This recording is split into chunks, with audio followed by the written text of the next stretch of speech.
Hello dear student, myself Tanuj Raheja, director of Quantum Academy of Commerce. आज बच्चे लोग हम नेक्स्ट टॉपिक की तरफ चलने वाले हैं। चैप्टर हमारा सेम ही चल रहा है, basic accounting terms. Approximately 1 to 17 terms जो हैं अकाउंटिंग की, वो हम डिस्कस कर चुके थे प्रीवियस लेक्चर्स में। अब हम डिस्कस करेंगे 17 से लेकर के 34 टर्म्स। ठीक, इसके बाद आपका चैप्टर जो है वो फिनिश हो जाएगा। तो आइए बच्चे लोग, और हम बेसिक टर्म्स को जान लेते हैं जो अकाउंटिंग की रहने वाली होती हैं। ऐसी इम्पोर्टेंट टर्म्स जो बार बार अकाउंट्स करते हुए काम आने वाली हैं, तो हमें पहले से ही क्लियर होना चाहिए कि कौन सी टर्म का क्या लॉजिक है। तो आइए स्टूडेंट, शुरुआत करते हैं 17th टर्म से। 17th टर्म जो आ रही है हमारे पास, वो आ रही है स्टॉक। तो देखिए स्टूडेंट, स्टॉक होता क्या है? The goods kept in the hand by a business for the purpose of its trade. कोई भी ऐसी जो गुड्स हैं जो बिजनेस के लिए हमने सेलिंग पर्पसेस के लिए रखी हुई हैं स्टोर में संभाल करके, कि हमने इसको फर्दर आगे सेल करना है, उसे बोला जाता है स्टॉक। स्टॉक जो रहता है बेसिकली वो 2 टाइप्स का रहता है। टाइप्स ऑफ स्टॉक जो होता है, first is opening stock and second is closing stock. Opening stock क्या है? वो स्टॉक जो साल की शुरुआत में, एक अकाउंटिंग पीरियड की शुरुआत में हमारे पास अवेलेबल है, उसे हम बोलते हैं ओपनिंग स्टॉक। और साल के एंड में जो रहने वाला स्टॉक होता है वो होता है क्लोजिंग स्टॉक। देखिए स्टूडेंट, अकाउंटिंग पीरियड हमारा 2 तरह से चलता होता है। अकाउंटिंग पीरियड को पहले हम डिस्कस कर लेते हैं। अकाउंटिंग पीरियड जो रहता है हमारा, वो 2 तरीके से डील किया जाता है। पहला आता है कैलेंडर ईयर। कैलेंडर ईयर जो रहता है वो रहता है हमारा 1 Jan टू 31 दिसंबर। और ठीक इसी तरह हमारा जो दूसरा ईयर होता है, जिसे हम फाइनेंशियल ईयर भी बोल देते हैं, वो हमारे यहाँ जो कंडक्ट होता है वो होता है 1 अप्रैल से लेकर के 31 मार्च तक। दोनों ही केसेस में अगर हम देखें, 12 मंथ्स यहाँ पर भी हैं और 12 मंथ्स यहाँ पर भी है। तो ये ऑर्गेनाइजेशन पर, ये एक इंस्टीट्यूशन पर, ये एक कंपनी पे डिपेंड करता है कि उसने कौन सा कैलेंडर ईयर, कौन सा जो अकाउंटिंग पीरियड है वो चुनना है। तो स्टूडेंट्स, ओपनिंग स्टॉक जो हुआ वो स्टॉक हुआ जो साल की शुरुआत में अवेलेबल होता है, और साल के एंड में जो हमारे पास स्टॉक बच जाता है उसे हम बोलते हैं क्लोजिंग स्टॉक। आइए 18th टर्म की तरफ चलते हैं अब हम। तो स्टूडेंट, स्टॉक से ही कुछ मिलती जुलती टर्म आती है, लेकिन उससे कहीं ज़्यादा वाइड, इन्वेंट्री। अब ये देखिए, इन्वेंट्री को जो हम समझने वाले हैं वो 4 तरीक़ों से समझने वाले हैं। इन्वेंट्री जो रहती है, फर्स्ट ऑफ ऑल रहती है inventory of raw material, second रहती है inventory of work in progress, third आती है इन्वेंट्री ऑफ फिनिश गुड्स, और फिर आ जाती है inventory of stock in trade. तो स्टूडेंट, इसको कुछ इस तरीके से समझिए कि जो रॉ मटेरियल की इन्वेंट्री होती है वो होती किस तरह से है। मान लीजिए अगर हमने शुगर बनानी है, चीनी बनानी है। चीनी बनाने के लिए हमारे पास जो रॉ मटेरियल होता है वो क्या होता है? गन्ना। ठीक है, तो वो जो होगा इन्वेंट्री ऑफ रॉ मटेरियल हुआ। ठीक इसी तरह सेकंड स्टेप में जो हम देखें, inventory of work in progress. Work in progress की इन्वेंट्री क्या रहती है? जब हम चीनी बनाने के लिए जा रहे हैं और जो गन्ना हमारा मशीनरी में है, अभी वो बन करके निकला नहीं है चीनी, तो उसको हम बोल सकते हैं वर्क इन प्रोग्रेस। ठीक है।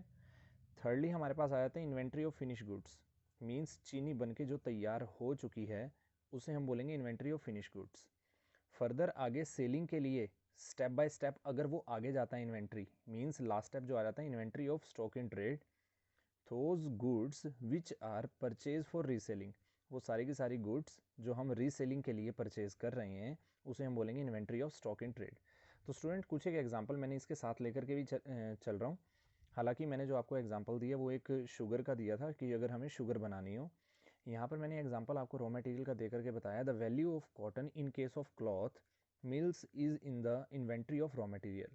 तो बताया गया the value of cotton, cotton की वैल्यूज़ के बारे में बात कर रही है कि अगर हमारी क्लॉथ मिल है, कॉटन की वैल्यू जो होगी वो होगी इन्वेंट्री ऑफ रॉ मटेरियल। इसी तरह वर्क इन प्रोग्रेस के बारे में बात करें, the value of threads and the unfinished clothes will be inventory of work in progress. तो जैसे मैंने अभी बताया कि अगर हमारी शर्ट्स जो हैं, जैसे हम यहाँ पर शर्ट के बारे में बात करें या कपड़े के बारे में बात करें, वो पूरा बन करके तैयार नहीं हुआ, बीच में जो कुछ भी उसमें अनफिनिश्ड क्लोथ्स काउंट हुआ वो हुआ हमारा वर्क इन प्रोग्रेस। ठीक इसी तरह फिनिश गुड्स के लिए हमने यहाँ पर लिया the value of finish good, finish cloth will be value of finish goods. Means जो कुछ भी हमारे पास तैयार हो चुका है क्लॉथ, उसकी वैल्यू जो होगी वो होगी फिनिश गुड्स की वैल्यू। स्टॉक इन ट्रेड के बारे में बात करें, वो मैं आपको पहले भी बता चुका हूँ कि कोई भी अगर गुड्स आप परचेज कर रहे हैं रीसेलिंग के लिए, तो वो प्रोसेस जो आ जाएगा इन्वेंट्री का, वो यहाँ आ जाएगा। तो इन्वेंट्री को हमने 4 तरीके से समझा, as a raw material, as a work in progress, finish goods और स्टॉक इन ट्रेड। ठीक है स्टूडेंट्स, आइए 19th टर्म की तरफ चलते हैं। तो देखिए स्टूडेंट, अब हमारे पास 19th टर्म आ रही है ट्रेड रिसीवल्स। अब ये ट्रेड रिसीवल्स है क्या? वो सभी का सभी सारा अमाउंट जो एक बिजनेस का बाहर से लेना बनता है, ठीक है, the amount receivable on account of sale of goods और services rendered by the company in normal course of businesses. जो कुछ भी हम बिजनेस कर रहे हैं और अगर हमारा बाहर से कुछ भी पैसा लेना बनता है, उसे हम बोलते हैं ट्रेड रिसीवेबल। ट्रेड रिसीवेबल को अगर हम इलेबोरेट करें, इसको थोड़ा सा बड़ा करके समझें, तो इसको इस तरीके से समझें, इसमें इंक्लूड किया जाता है डेटर्स को और बिल्स रिसीवेबल्स को। अब ये डेटर्स क्या है, ध्यान से समझिए। एक है राम, एक है श्याम। जो राम है वो है सेलर, वो कोई प्रोडक्ट सेल कर रहा है। श्याम जो है वो है परचेज़र। राम ने श्याम को मान करके चलिए या कुछ गुड्स या सर्विसेज दी, और ये जो गुड्स और सर्विसेज दी गई हैं ये क्रेडिट पर दी गई हैं। मींस अगर मैं बात करूं श्याम के हिसाब से, तो Shyam is a debtor for Ram. जो श्याम हुआ वो होगा डेटर राम के लिए। ध्यान से समझिएगा, इसको एक काफ़ी फ़नी वे से भी मैं आपको बता सकता हूँ। अगर आपने किसी को प्रोडक्ट सेल कराया उधार में, ठीक है, और आपने उससे पैसे लेने हैं, ध्यान से समझिएगा स्टूडेंट, अगर आपने किसी को प्रोडक्ट सेल कराया उधार में, इट मीन्स आपने उससे पैसे लेने हैं। इसी में कंसेप्ट बोलता हूँ भूत का। मीन्स अगर आपने किसी से पैसे लेने हैं तो आप उसके लिए हुए भूत, ठीक है, तो ध्यान से समझिएगा। और इसी तरह अगर आपने किसी को पैसे देने हैं तो वो आपके लिए हुआ भूत। समझ रहे हैं? ये थोड़े फनी वे से मैं आपको बताना चाह रहा था। तो अगर हमने किसी से पैसे लेने हैं तो वो हमारे लिए हुआ डेटर, ठीक है। और इसका ऑपोजिट बनाऊं, जो कि मैं आपको नेक्स्ट पॉइंट में भी बताने वाला हूं, कि अगर मुझे किसी को पैसे देने हैं तो वो जो हुआ हमारे लिए वो हुआ क्रेडिटर। इसको मैं भूत इसलिए बोल रहा था कि भूतों को होता क्या बेसिकली, जब हम तो स्टूडेंट्स अगर हमने किसी के पैसे देने हैं तो वो हमारे लिए जो होगा वो होगा क्रेडिटर। इसको मैं नेक्स्ट पॉइंट में भी आपको बताने वाला हूँ। साथ ही कंसेप्ट जो आ जाता है वो आता है बिल्स रिसीवेबल का। स्टूडेंट्स बहुत जल्दी आगे चल करके एक चैप्टर आपका आने वाला है बिल्स ऑफ एक्सचेंज का, वहाँ पर आप इसको पूरी डेप्थ में जा करके पढ़ेंगे। इनिशियली मैं बता देता हूँ बिल्स रिसीवेबल है क्या। देखिए, जब हम किसी से प्रॉमिस लेते हैं, एक रिटर्न प्रॉमिस कि वो हमारे पैसे आने वाली इतनी तारीख को दे देगा, तो वो होते हैं बिल्स रिसीवेबल। एक रिटर्न फॉर्म होती है। इसकी डेफिनेशन मैंने आगे लिख करके भी बताई है। देखिए, a bill of exchange becomes bills receivable for the person who draws it and gets it back after its acceptance from the drawee. Means जिससे हमने पैसे लेने होते हैं उससे हम रिटर्न में ले लेते हैं कि कल को जा करके इतनी तारीख को वो हमें हमारे पैसे देने वाला है। ठीक है स्टूडेंट्स, तो वो होता है बिल्स रिसीवेबल। तो मैंने आपको बताया ट्रेड रिसीवेबल। ट्रेड रिसीवेबल में दो कंसेप्ट हमारे शामिल होते हैं, डेटर्स के और बिल्स रिसीवेबल के। ट्रेड रिसीवेबल में हमने क्या जाना कि जो कुछ भी एक बिजनेस का बाहर से पैसा लेना बनता है वो होता है ट्रेड रिसीवेबल। दो कंसेप्ट जो इसमें इंक्लूड हुए वो हुआ फर्स्ट डेटर का और सेकंड हुआ बिल्स रिसीवेबल का। डेटर के बारे में मैंने बताया कि अगर आपने किसी को उधार में सेल करा है तो आपके लिए वो पर्सन जो हुआ वो कौन होगा? डेटर होगा। और बिल्स रिसीवेबल में मैंने क्या बताया, एक हम रिटर्न प्रॉमिस ले लेते हैं कि कल को इतनी तारीख को जा करके हमें वो पैसा हमारा दे देगा, तो वो जो होता है बिल्स रिसीवेबल हो जाता है। ठीक है, आइए हम चलते हैं 20th पॉइंट पर। तो ठीक है स्टूडेंट्स, देखिए अब 20th पॉइंट जो आ जाता है वो ठीक ऑपोजिट पॉइंट आ जाने वाला है 19th पॉइंट का। हमने पढ़ा अभी अभी ट्रेड रिसीवेबल, अब आ जाता है हमारे पास ट्रेड पेबल। ट्रेड पेबल्स का मतलब क्या है कि एक बिजनेस का जो कुछ भी बाहर पैसा देना बनता है, मीन्स आपने अपने बिजनेस के लिए उधार में कुछ भी परचेज किया हुआ था तो आपका बाहर पैसा देना बनता है ना, उसे हम बोलेंगे ट्रेड पेबल्स। इसमें दो कंसेप्ट इंक्लूड हो जाते हैं। पहला आ जाता है क्रेडिटर का, ठीक, आपको थोड़ी देर पहले यही कंसेप्ट भी बताया गया था। और साथ में आ जाता है बिल्स पेबल का। जब हम ट्रेड रिसीवल का कंसेप्ट कर रहे थे तब हमने पढ़ा था इधर डेटर और इधर पढ़ा था हमने बिल्स रिसीवेबल। अब यहाँ पर लिखा हुआ है क्रेडिटर, तो ध्यान से समझिए स्टूडेंट्स, मैंने आपको एक फ़नी वे से भी इसको बताया था।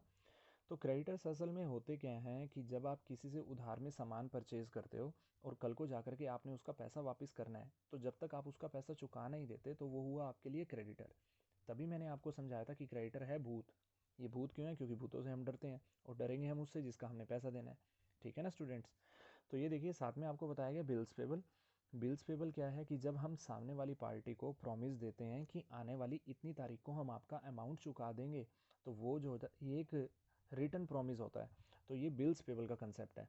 अ bill of exchange becomes bills payable for the person who accept it and return it to the drawer. Means जिससे भी हमने परचेज़ किया था उधार में, हम उसको लिख करके देते हैं कि आने वाली इस तारीख को हम आपका पैसा चुका देंगे, तो बिल्स पेबल का कंसेप्ट हो जाता है। ठीक है स्टूडेंट्स, ट्रेड पेबल में क्या चीज़ थी कि कल को जा कर के हमने जिसका भी पैसा देना है, जो भी अमाउंट हमारा बाहर देना बनता है, वो होता है ट्रेड पेबल्स। दो कंसेप्ट इसमें इंक्लूड किए गए, पहला आया क्रेडिटर, फिर आया बिल्स पेबल। क्रेडिटर में हमने क्या जाना कि जो कुछ भी पैसा हमने सामने वाली पार्टी को देना है, क्यों देना है, क्योंकि हमने उससे उधार में परचेज़ किया हुआ है, तो वो हुए हमारे क्रेडिटर। राम श्याम का सेम एग्जाम्पल जैसे पीछे लिया गया था वो यहाँ पर भी लिया गया है। राम जो है वो सेलर है, श्याम जो है वो परचेज़र है। राम ने सेल करी अपनी सर्विसेज और गुड्स किसको, श्याम को, और जो ये करी गई उधार में करी गई, तो here Ram is a creditor for Shyam. ठीक है स्टूडेंट, और इसी तरीके से मैंने आपको बिल्स पेबल का बताया कि एक प्रोमिस होता है कि कल को जाकर के आपका पैसा चुकाया जाएगा। ठीक है ना, एक रिटर्न प्रॉमिस होता है, वो बिल्स पेबल हो जाएगा। आइए अब चलते हैं पॉइंट नंबर 21 की तरफ। देखिए स्टूडेंट्स, अब हमारा पॉइंट आ जाता है गुड्स का। एक नॉर्मल पर्सन के बारे में बात करें, वो गुड्स को कुछ और वे में ही ले सकता है, लेकिन अगर हम बात करें अकाउंटिंग टर्म के बारे में कि गुड्स होती क्या है, ध्यान से समझिएगा स्टूडेंट्स। वो कोई भी सामान जो हम अपनी शॉप पर रख रहे हैं सेल करने के लिए, वो होती हैं हमारी गुड्स। इसकी डेफिनेशन देखिए क्या समझाई है मैंने। All those things which are purchase for resale. कुछ भी ऐसा सामान जो आप अपनी शॉप पर रख रहे हो सेल करने के लिए, वो क्या होती हैं, गुड्स। एग्जाम्पल भी लिया गया है, for stationery trader stationery is a goods. एक स्टेशनरी व्यापारी के लिए जो स्टेशनरी होगी वो क्या होगी, गुड्स होंगी। ठीक है ना। अगर इसी तरह मान लीजिए स्टूडेंट्स, आपका काम फर्नीचर का है और आपने फर्नीचर अपनी शॉप पर रखा हुआ है सेल करने के लिए, तो फर्नीचर जो होगा वो क्या होगा, वो गुड्स होंगी। ठीक है स्टूडेंट्स, आगे चलते हैं। कॉस्ट, नाम से ही पता चल रहा है कोई भी प्रोडक्ट हमें असल में कितने का पड़ा, उसे हम बोलते हैं cost. Cost can be termed as the amount of resources given up in exchange for some goods and services. कोई भी अगर आप गुड्स एंड सर्विसेज ले रहे हैं तो उसकी एक पर्टिकुलर कॉस्ट रहती है। कॉस्ट क्या है, जितने की वो चीज़ आपको पड़ी। एग्जाम्पल भी दिया गया है, cost of machinery will include purchase price, freight and installation expense. अब ध्यान से समझिएगा स्टूडेंट्स कि अगर आपने कोई भी मशीनरी परचेज करी है, कॉस्ट का एक और मीनिंग यहाँ से एग्जांपल में हमें क्लियर हो जाता है कि अगर मान लीजिए आपने मशीनरी जो है वो परचेज़ करी है एक पर्टिकुलर अमाउंट, मान लीजिए 10,000 की, उसके ऊपर आपने फ्रेट दिया और इंस्टॉलेशन एक्सपेंस दिया मान लीजिए 2,000, तो अब जो जाकर के वो टोटल मशीनरी आपको पड़ी वो पड़ी 12,000 की। इट मीन्स उसकी कॉस्ट जो कंसिडर करी जाएगी वो करी जाएगी 12,000। ठीक है स्टूडेंट, उसके बाद आ जाता है हमारा पॉइंट नंबर 23, वॉचर। वॉचर असल में क्या है, एक ऑथोराइजेशन, एक डॉक्यूमेंट होता है जिससे हम सारी की सारी अपनी जो जर्नल एंट्रीज करते हैं या अकाउंट्स का प्रोसेस आगे बढ़ाते हैं, वो इसी की मदद से करते हैं। देखिए इसकी definition, a document which provides the authorisation to pay and on the basis of which the business transaction are first of all recorded in the books of accounts. इसी के हिसाब से हम अपनी अकाउंटिंग प्रोसेस को आगे बढ़ाते हैं। असल में एक ये एविडेंस का काम करते हैं कि हमने कोई भी ट्रांजैक्शन अगर पास करी है तो क्यों करी है। बिलिंग वगैरह जो आ जाती हैं, ठीक है, जो भी अमाउंट पे किया गया उसके लिए कोई प्रॉपर अगर आपके पास स्लिप कटी हुई है, इट्स ऑल कॉल्ड वॉचर्स। ठीक है स्टूडेंट्स, आइए हम चलते हैं 24th पॉइंट की तरफ। देखिए स्टूडेंट, अब आ रहा है पॉइंट नंबर 24th पॉइंट जो आ रहा है वो आ रहा है डिस्काउंट का। नाम से ही पता चल रहा है डिस्काउंट यानी कि छूट। और प्योरिटी के बारे में बात करूं, डिस्काउंट को बट्टा भी बोल दिया जाता है। नहीं समझ आई ना स्टूडेंट्स, तो इतना ही ध्यान रखें कि छूट, डिस्काउंट का मतलब क्या है, छूट। It is a rebate given by seller to the buyer. कि कोई भी जो भी पर्सन प्रोडक्ट को बेचने वाला होता है, कोई भी अगर सेलर जो है प्रोडक्ट को वो सेलिंग कर रहा है, सेल कर रहा है, तो वो बेसिकली क्या करता है, प्रोडक्ट को लेकर के डिस्काउंट देता है। और बिजनेसेस में ध्यान से समझ लीजिए, डिस्काउंट आपको दो तरीके से पढ़ने को मिलेगा। पहला आता है ट्रेड डिस्काउंट, दूसरा आता है कैश डिस्काउंट। मान करके चलिए स्टूडेंट, अगर आप किसी शोरूम के बाहर खड़े हैं और वहाँ पर किसी डम्मी पर कोई शर्ट लगी हुई देखते हैं, उसके ऊपर लिखा होता है 80% ऑफ। मीन्स जो भी उसके टैग पर ऊपर लिखा हुआ देख रहे हैं 80% ऑफ जैसे लिखा हुआ है, वो हुआ ट्रेड डिस्काउंट। हमेशा ध्यान रखिए ट्रेड डिस्काउंट जो दिया जाता है सेल्स को इंक्रीज़ करने के लिए दिया जाता है। ये असल में कस्टमर्स को खींचता है अपनी तरफ। जैसे मैंने आपको अभी एग्जांपल दिया ना कि आप किसी शोरूम के बाहर खड़े हैं और वहाँ पर अगर 80% ऑफ लिखा हुआ आप देख लेते हैं तो आप फटाफट से अट्रैक्ट हो जाते हैं। तो ट्रेड डिस्काउंट पहला डिस्काउंट हुआ। दूसरा डिस्काउंट होता है कैश डिस्काउंट। ये कैश डिस्काउंट किस लिए दिया जाता है? कैश डिस्काउंट बेसिकली होता है प्रम्प्ट पेमेंट के लिए। अब ये प्रम्प्ट पेमेंट का मतलब क्या है? मान लीजिए अगर मैंने किसी पर्सन से 1 लाख रुपीज़ लेने हैं जो मुझसे उधार में सामान परचेज़ कर गया था, मैं उसे ऑप्शन देता हूँ कि भाई तू मुझे अगर अभी के अभी 90,000 दे देता है तो तेरे 10,000 छोड़े। Means it's called cash discount. अगर मुझे मेरा अमाउंट जो मैंने 1 लाख रुपीज़ लेना था वो रिसीव हो जाता है थोड़ा सा कम, मीन्स 90,000 हो गया, 95 हो गया, 98,000 हो गया, तो वो जो हो जाएगा कैश डिस्काउंट हो जाएगा। 1 लाख की जगह मुझे अगर 98,000 मिले हैं तो 2,000 का कैश डिस्काउंट हो गया ना। ठीक है स्टूडेंट, तो डिस्काउंट को दो तरीके से डील किया जाता है। पहला आता है ट्रेड डिस्काउंट और दूसरा आता है कैश डिस्काउंट। स्टूडेंट्स फिर से रिपीट कर दूं, जैसे जैसे आपके चैप्टर्स आगे चले जाएंगे आप डेप्थ में जाकर के इन्हीं पॉइंट्स को और अच्छे से समझेंगे वहाँ पर। अब हम आ जाते हैं next point 25th point, entry. अब ये एंट्री क्या है? व्हेन ट्रांजैक्शन और event are recorded in the books of account. Previous lectures में मैं आपको अकाउंटिंग साइकिल के बारे में पूरा प्रॉपर बता चुका हूँ। पहला जो स्टेप रहता है वो रहता है ट्रांजैक्शंस का, और ट्रांजैक्शंस के ठीक बाद जो आती हैं वो क्या आती हैं? Journal entries. जर्नल एंट्रीज ही ऐसा स्टेप है जहाँ से डेबिट और क्रेडिट का प्रोसेस जो है वो स्टार्ट होता है। It's called entry. ठीक है स्टूडेंट्स, नेक्स्ट पॉइंट देखिए, पॉइंट नंबर 26, बैड डेब्ट्स। अब ये बैड डेब्ट्स यहाँ पे अगर हम इसको थोड़ा सा ध्यान से देखें ना, DEB, अभी अभी थोड़ी देर पहले आपने डेटर्स का पॉइंट सीखा था, तो ये डेटर्स के पॉइंट से ही निकला हुआ है एक डेप्ट। अब ध्यान से समझिएगा स्टूडेंट्स, ऐसे पर्सन जो हमसे उधार में सामान परचेज कर गए हैं उन्हें हम बोलते हैं डेटर, क्योंकि हमने उनसे पैसा लेना है। अगर मान लीजिए एक पर्सन ऐसा निकलता है जिससे हमने 2,000 रुपीज़ लेने थे और वो हमसे उधार में सामान ले गया था, लेकिन अब वो किन्हीं वजहों से हमारा पैसा नहीं दे पा रहा है या हमें डाउट हो गया है कि ये पर्सन अब हमारा पैसा नहीं देगा। ठीक है, तो वो क्या होते हैं? वो होते हैं bad debts. It is the amount that has become irrecoverable from a debtor. अगर किसी डेटर से कुछ एक अमाउंट की हमें आशंका है कि अब वो आएगा ही नहीं, इरिकवरेबल रहेगा, तो इट्स कॉल्ड बैड डेब्ट्स। ठीक है स्टूडेंट्स, आइए चलें हम 27 पॉइंट की तरफ। देखिए स्टूडेंट, पॉइंट नंबर 27 पॉइंट जो आ रहा है, पॉइंट का नेम है इंसॉल्वेंट। इंसॉल्वेंट का हिंदी मीनिंग जो होता है वो होता है दिवालिया होना। कोई भी ऐसा पर्सन जो हमारा पैसा वापस करने की पोजीशन में नहीं है, ऐसी स्थिति में नहीं है, it's called insolvent. A person or an enterprise which is not in a position to pay its डेप्ट इज कॉल्ड इंसॉल्वेंट। मैंने इंसॉल्वेंट का हिंदी मीनिंग बताया, इसे दिवालिया भी बोल देते हैं। कोई भी ऐसा पर्सन जिसको आपने मान लीजिए उधार में सामान बेचा था, अब वो आपका किन्हीं वजहों से पैसा नहीं चुका पा रहा, वो इस पोजीशन में ही नहीं है कि वो आपका पैसा चुका पाए, इट्स कॉल्ड इंसॉल्वेंट। फिर आ जाता है नेक्स्ट पॉइंट 28 पॉइंट, इसका ठीक ऑपोजिट पॉइंट सॉल्वेंट। कोई भी ऐसा पर्सन जिससे आपने पैसा लेना था और अब वो इस पोजीशन में भी है कि आपका पैसा वो उतार दे, आपको आपका पैसा दे दे, it's called solvent. A person or an enterprise which is in the position to pay its डेप्ट इज कॉल्ड सॉल्वेंट। ठीक है स्टूडेंट्स, नेक्स्ट आ जाता है 29 पॉइंट, स्टोर्स। ध्यान से समझिएगा स्टूडेंट, स्टोर्स क्या है?